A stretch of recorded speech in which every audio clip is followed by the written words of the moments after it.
How did I understand my higher self? I think the best way to look at it is when you know there's something different about yourself. You know what your normal self is all about, You've lived it for so long within your life. But when there seems to be some form of intelligence that comes through, you have a balance of understanding what was your normal self to what is your higher self. Let's say, for instance, that throughout all of my life, all I ever talked about was hair, makeup, and photography. That was it for me. Everything was to do with fashion. But when I went into that dip, that depression, there was something different there that kind of went on. And so therefore, I felt this presence, this unbelievable feeling that there was an intelligence that was helping me to be able to see life differently, to understand myself differently. And so therefore, words came out of my mouth in a completely different way. I knew things that I never knew before. I looked at life in a completely different way. I looked at relationships in a completely different way. So the higher self was an intelligence beyond anything that I had ever imagined that I used to be as a man, as a hairdresser. It all changes. So the interesting thing about it is, it really is about becoming a completely different being. Now, I know there's a lot of people out there that are kind of losing the old self. They go into the depression, but that is where you should be learning to understand your own spirit, your own higher self, and that higher self is what I call the spiritual self. The spiritual self that knows the journey, it knows what it's all about, and it can see things from a different perspective. Whereas when you're caught in your human self, you're pretty blinkered really, aren't you? So nothing really changes there. You just do what you normally do. You think in a normal way, and whatever emotions that you've collected along your journey, that's who you become. So state of mind becomes state of being.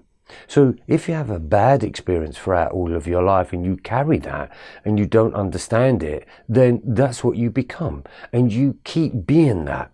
For instance, if you've gone through a journey of not really trusting anybody, you're not really going to trust anybody, is there? There isn't a moment where you're sort of with somebody and then all of a sudden you kind of lived with them for so long and then you lost trust. You're not immediately going to go into the next relationship and understand what trust is all about. You have elements now, and it's determined who you are by your past experience.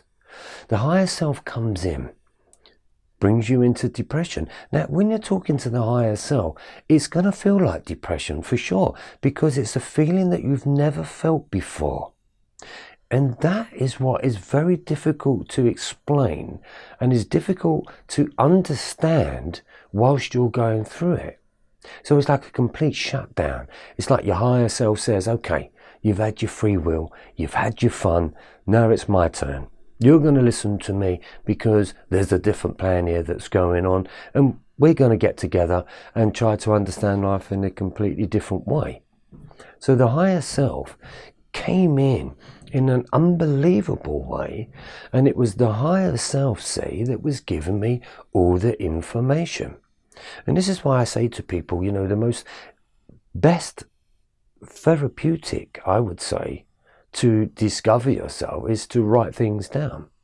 Get into intuitive writing, because the higher self will come through. It is an intelligence beyond, because it knows you.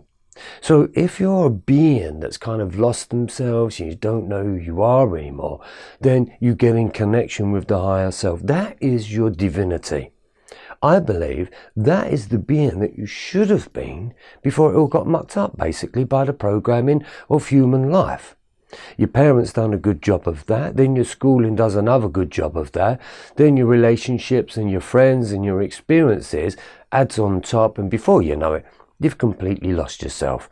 So unless you love the material world and you're into the material world, and that's fine, it's absolutely brilliant, then live that journey. That's the way that it is.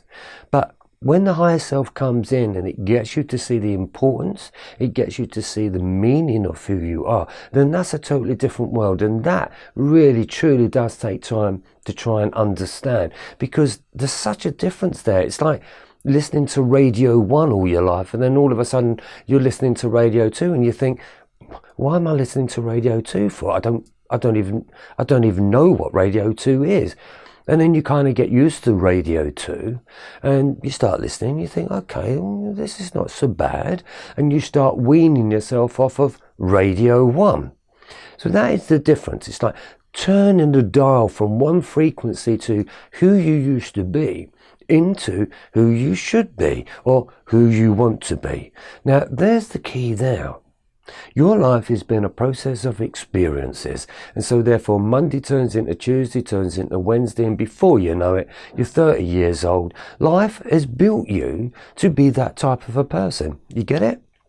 And so therefore, when that moment when it all kind of crashes, that is giving you the moment to understand yourself and to look at it and sort of say, okay, how do I want to live my life? So you become conscious through being unconscious. There's always an A and a B, and there's an up and a down, and there is different levels that you can transform. Now, the world has told you that you cannot transform as a being. It's impossible. But I'm here to tell you that you can transform as a being, because I've done it. Yes, it seems difficult. Yes, it's like asking a monkey to turn into a leopard somewhere along the line, but a monkey won't transform, because a monkey is a monkey and a leopard is a leopard. But we are intelligent human beings, so they say. But I'm bringing to the table that we are intelligent, beamy beings. So basically, we are intelligent consciousness, body, mind, and energy. And it's the way that we use our body and our mind and our energy that determines how we speak with our higher self. How do we listen to our higher self? That's the most important thing. Because when you're in depression, you're screaming for God to kind of help you out. You're going seeing therapists, you're seeing psychics, mediums, clairvoyants, doctors. You're seeing all these people. They have no idea who you are.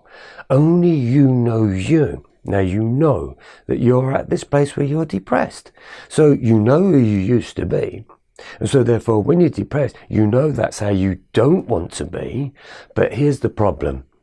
You're trying to get back to who you used to be, and that's never going to work, see? I tried it. It definitely doesn't work.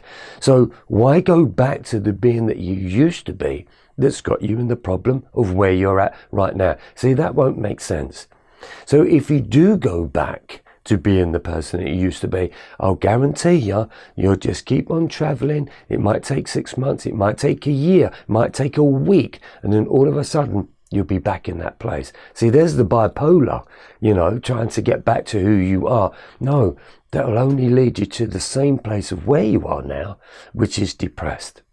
So the higher self is a connection. It is an unbelievable feeling. It is a dialect. It is information, and it's communication. So we've got I see, be me. So I see me, be me, but it's not I see, S-E-E-E. Right? It's called the letter I and the letter C, which is intelligent communication. So we've got intelligent consciousness having an intelligent communication with my body, with my mind, that changes my energy. So I see, be me. That's the language that I bring to the table. So I've gone way beyond being human being, because human being is not going to solve anything, because it's human being that's got you into this position in the first place. So is there a cure for that? Well, as I said earlier on, it is all about beamism, and it is discovering your true self. It's discovering how do you want to be as a being. How do you want your body to look? Because, you can go on diets, you can hit the weights, you can do yoga, you can do exercising, you can do many things to be able to transform the body, yeah? It's been proven. You can do that. So now we've got the mind. So how do we change the mind? Well, we look at the mind and we say to ourselves, okay, what is it filled with? And what you'll find is that it is filled with a load of bad words.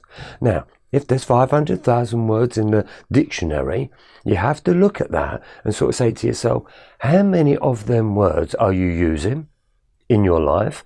And how many of them words are actually important? How many of them are positive or negative? See what I'm saying?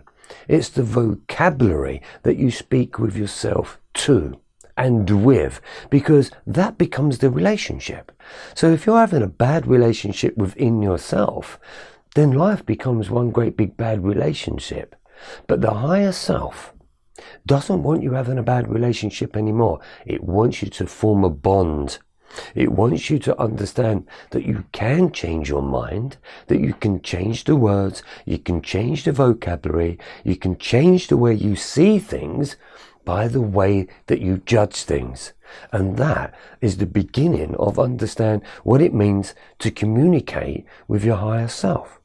It's a strange one, I know, but it is possible. I have proven it. I have worked with it. And at first, of course, I didn't understand it. And for those people out there that are actually doing a lot of writing, trying to find themselves, you may write some incredible stuff. You may have some amazing visions and dreams. And you're saying to yourself, oh, but I don't get it. I don't get what it's all about. Trust me. I didn't neither. I thought it was the most craziest thing. I thought I was going mad. But in time, I got used to it. I started to understand it. And you know what? The higher self became the natural self. And the human self started to fall away. And that is one of the beginnings and the process of understanding how to connect to the higher self, and how will you know that you are being your higher self. And the answer to that is, yes, it's cranky in the beginning, but it becomes so natural in the end that you think to yourself, my God, why are we not taught this right from the beginning? And so therefore there can be a process in that where you think, oh my God, I've wasted all my life. But the importance of it is that you've got the rest of your life. And if you truly believe in spirit, and that you do go to the kingdom of spirit, or into a different world, or into a better place, if you believe that, then you've got a second chance now to be able to understand that and use this as the second awakening, almost like the second coming of Christ, if you like. But it's for you, and it is within you.